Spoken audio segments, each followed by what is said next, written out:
সবগুলো আগে বললো এটা আসতে পারলাম আমরা। তার সাথে আছেন স্কোয়াড্রন লিডার তারেক, অন্যান্য 4টি বিমানে আছেন স্কোয়াড্রন লিডার রাব্বি ও স্কোয়াড্রন লিডার সাদি, স্কোয়াড্রন লিডার জায়েদ ও স্কোয়াড্রন লিডার শাহরিয়ার। কেএসডব্লিউ বিমানটিতে আরও আছে অত্যাধুনিক GPS system, head up display এবং মাল্টি ফাংশনাল ডিসপ্লে। অত্যাধুনিক প্রযুক্তি সম্বলিত এই বিমানটি বাংলাদেশ বিমান বাহিনীর 15 নম্বর স্কোয়াড্রনের অন্তর্ভুক্ত। 1000 কেজিরও বেশি যুদ্ধাস্ত্র বহনে সক্ষম এই বিমানটি 2টি PL-5 ইকো মিসাইল বহন করতে সক্ষম। এছাড়া কেএসডব্লিউ বিমানটি 24টি রকেট এবং 120 রাউন্ড গুলি বহনে সক্ষম। শক্তিশালী ইঞ্জিনের সমন্বয়ে অতি অল্প ব্যাসার্ধের মধ্যে বিমানটি দিক পরিবর্তন করতে পারে। বিমানটি সর্বোচ্চ 500 কিলোমিটার দূরের শত্রু ঘাঁটিতে আঘাত হানতে সক্ষম। তাকে দিয়ে শত্রু ঘাঁটিতে আঘাত আনার জন্য লো লেভেল ফ্লাইং অত্যন্ত গুরুত্বপূর্ণ। বাংলাদেশ বিমান বাহিনীর সকল বৈমানিকদের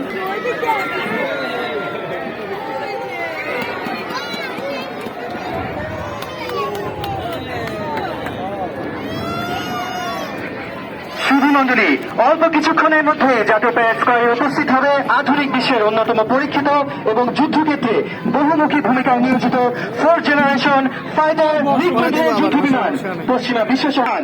যথাযথভাবে একে নাইফ ম্যানোভারও বলা হয়। সুধীমণ্ডলী, এবারে দেখবেন flying salute to the chief guest.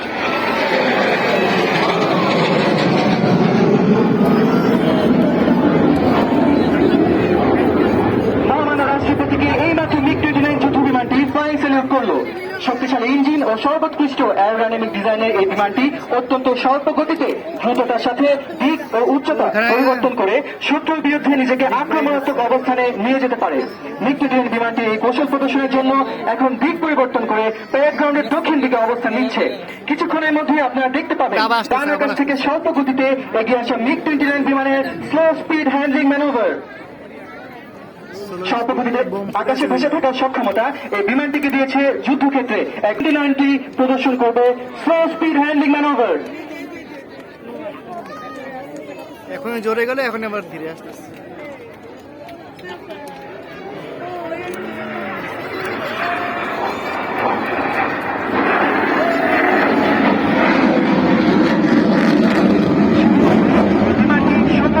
শত্রুর জন্য সত্যি বিভীষিকাময়।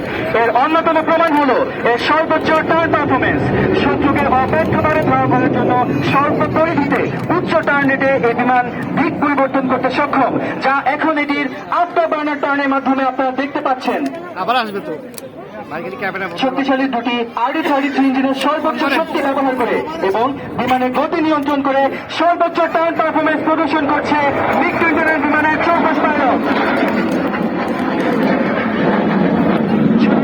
আপনারা দেখতে পাচ্ছেন আফটার বার্নার টার্ন প্রদর্শনের পর মিগ-29 বিমানটি অবস্থান নিচ্ছে প্যারেড গ্রাউন্ডের দক্ষিণ প্রান্তে ইনভার্টেড ফ্লাইট প্রদর্শন করতে। মন্ডলী, ইনভার্টেড ফ্লাইট বাই দ্য মিগ-29।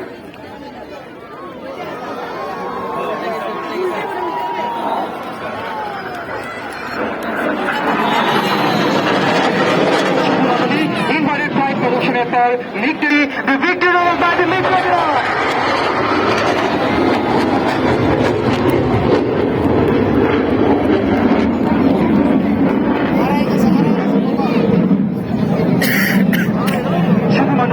এর মধ্যে শেষ হলো বাংলাদেশ বিমান বাহিনীর মনোজ্ঞ ফ্লাইট পাস।